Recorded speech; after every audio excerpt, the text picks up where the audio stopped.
2026 ကမ္ဘာဖလားပြိုင်ပွဲကြီးရဲ့အုပ်စုအဆင့်ပွဲစဉ်တွေပြီးဆုံးသွားခဲ့ပြီဖြစ်ပေမဲ့ကွန်းတွင်းကွင်းပြင်ပကဖြစ်ရဆန်းတွေနဲ့အရှုပ်တော်ပုံတွေကတော့ပြည်သက်တွေကြားထဲမှာရေပန်းစားနေစေဖြစ်ပါတယ်။ပထမဆုံးအနေနဲ့ကမ္ဘာဖလားသမိုင်းမှာလူပြောအများဆုံးဖြစ်သွားတဲ့အလံကြားညက်တဲ့အကြောင်းကနေစပြောချင်ပါတယ်။ချက်သမ္မတနိုင်ငံနဲ့တောင်ကိုရီးယားအသင်းတို့မကစားခင်ကွင်းထဲမှာအီယာမအမျိုးသားလန်ကြီးကိုဝန်ထမ်းတွေစုပေါင်းကင်ဆောင်ခဲ့ကြတာပါ။ပြဿနာကအလံကြီးကိုပြန်လိပ်ပြီးပြန်သိမ်းတဲ့အချိန်မှာဝန်ထမ်းတစ်ယောက်ကခြေချော်ပြီးအလံအောက်ထဲလိပ်ဝင်သွားခဲ့ပါတယ်။ကျန်တဲ့သူတွေကလည်းဒါကိုမသိပဲအလံကြီးကိုဆက်မှတ်ပြီးတည်သွားကြလို့အဲ့ဒီဝန်ထမ်းခမအလံထဲကရုံထွက်ဖို့တော်တော်စူးစမ်းလိုက်ရပြီးပြည်သက်တွေကြားရည်စရာဖြစ်ခဲ့ပါတယ်။ဒီလိုမှားမျိုးပြင်ပြည်သက်တွေရဲ့စိတ်ဝင်စားစရာအောင်ပွဲခံမှုကလည်းရှိခဲ့ပါသေးတယ်။နော်ဝေးပြည်သက်တွေရဲ့ဘိုက်ကင်းလီလောအောင်ပွဲခံမှုကတော့ဒီနှစ်မှာအတော်ကိုလူကြိုက်များနေပါတယ်။ပြည်သက်တွေတင်မဟုတ်ပဲနော်ဝေးနိုင်ငံရေးသမားတွေကပါလွတ်တော်ထဲမှာလိုက်လုပ်ကြတဲ့အထိရေပန်းစားခဲ့တာပါ။အထူးသဖြင့်စီနီဂေါကိုနိုင်ခဲ့တဲ့ပွဲမှာနော်ဝေးကစားသမားတွေပါကွင်းထဲမှာပြည်သက်တွေနဲ့အတူဘိုက်ကင်းလီလောသလိုစီးချက်ကြအောင်ပွဲခံခဲ့ကြပါတယ်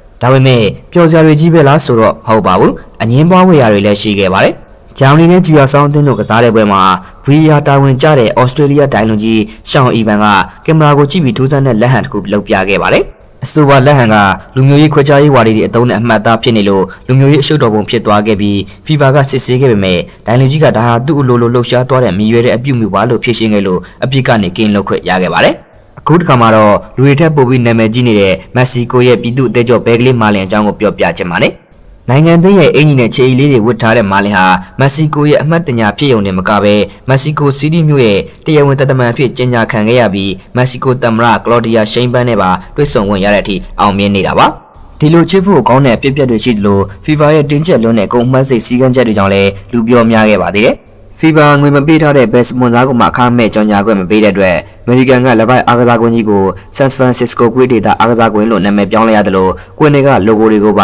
ပိတ်စတွေနဲ့ဖုံးခဲ့ရပါတယ်။သတင်းတောက်တွေတုံးတဲ့ press box ထဲက high ခန်းကျင်ဒီဆော့ပလင်းကသစိတ်တွေကိုပါတိတ်မဲတွေနဲ့လိုက်ကပ်ပြီးဖုံးခိုင်းခဲ့တဲ့အထိတင်းကျပ်ခဲ့တာဖြစ်ပါတယ်။ဒါပေမဲ့လည်းကွင်းတွေကစွမ်းဆောင်ရည်တွေကတော့တကယ်ကိုအသက်ရှူမှလောက်ဆရာပါပဲ။ကျူရာဆောင်းနိုင်ငံရဲ့သူရဲကောင်းကိုသမားအီလွိုင်းရူဟာပထမပွဲမှာဂျာမနီကို9-9နဲ့ရှုံးခဲ့ပေမဲ့အီကွေဒေါနဲ့ပွဲမှာတော့မယုံနိုင်စရာလက်စွမ်းပြပြီးဂိုးပေါက်ကန်ချက်15ချိန်ထိကာကွယ်ပေးခဲ့ပါတယ်။ဒါကမ္ဘာဖလားသမိုင်းနဲ့ရှောင်းမိနစ်90အတွင်းဂိုးအများဆုံးကာကွယ်နိုင်တဲ့စံချိန်သစ်ဖြစ်ခဲ့ပြီးကျူရာဆောင်းတင်အတွက်သမိုင်းဝင်ပထမဆုံးကမ္ဘာဖလားရမှတ်တမတ်ကိုရရှိစေခဲ့ပါတယ်။နောက်ထပ်ကွင်းပြင်ပဖြစ်ရတစ်ခုကတော့ဘယ်ဂျီယန်တောင်ပန်ကစားသမားဂျီယမီဒိုဂူရဲ့ကလီမီဖွားမှုကိစ္စပဲဖြစ်ပါတယ်။ဒိုဂူဟာကမ္ဘာဖလားကွာတာဖိုင်နယ်ပွဲစဉ်တွေနဲ့တိုက်ဆိုင်ပြီးဗြိတိရှမှာကလီမွေမွဲဇနီးနာကိုတွားဖို့ကမ္ဘာဖလားကနေခိတ္တထွက်ခွာမယ်လို့ကြေညာခဲ့ပါတယ်။ဒါကိုပြင်သစ်ရုပ်သံတင်ဆက်သူအမျိုးသမီးဖော့စတင်ကကလီမွေးတဲ့အချိန်အဖေတွေကဘာမှအသုံးဝင်မှုလို့ပြင်းပြင်းထန်ထန်ဝေဖန်ခဲ့လို့ပြည်သက်တွေဒေါသထွက်ခဲ့ကြပြီးအဆိုပါတင်ဆက်သူကတရားဝင်တောင်းပန်ခဲ့ရသလိုရုပ်သံလိုင်းကနေပါအလုပ်ထုတ်ခံခဲ့ရပါတယ်။ဒီနေ့ရဲ့အန်ဩစရာအကောင်းဆုံးအသင်းကတော့ကိတ်ပါတီအသင်းပဲဖြစ်ပါတယ်။ကမ္ဘာဖလားကိုပထမဆုံးချိန်တက်ခွင့်ရခဲ့တဲ့အဆိုပါအာဖရိကကျွန်းနိုင်ငံလေးဟာအင်အားကြီးစပိန်အသင်းကိုမရှိသေးရေး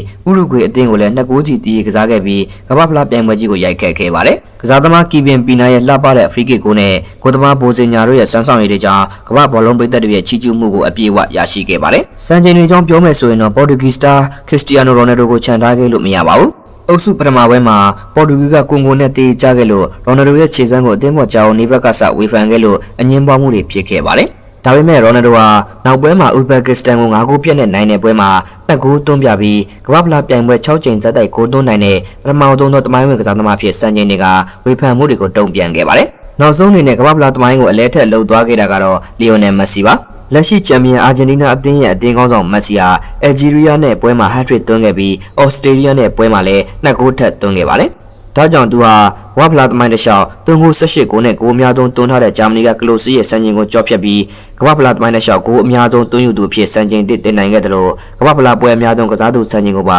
ထပ်မံချိုးဖျက်နိုင်ခဲ့ပါတယ်။အနိုင်ရှုံးနေပြင်အခုလိုရင်သက်ရှုမောဝေရအလှတရားတွေဒရမ်မာနဲ့ပြည့်နေနေတာဟာကမ္ဘာဖလားပြိုင်ပွဲကြီးရဲ့ဆွဲဆောင်မှုပဲဖြစ်ပါတော့တယ်။အဆုံးထိကြည့်ရှုပေးတဲ့အတွက်အားလုံးကိုကျေးဇူးတင်ပါတယ်။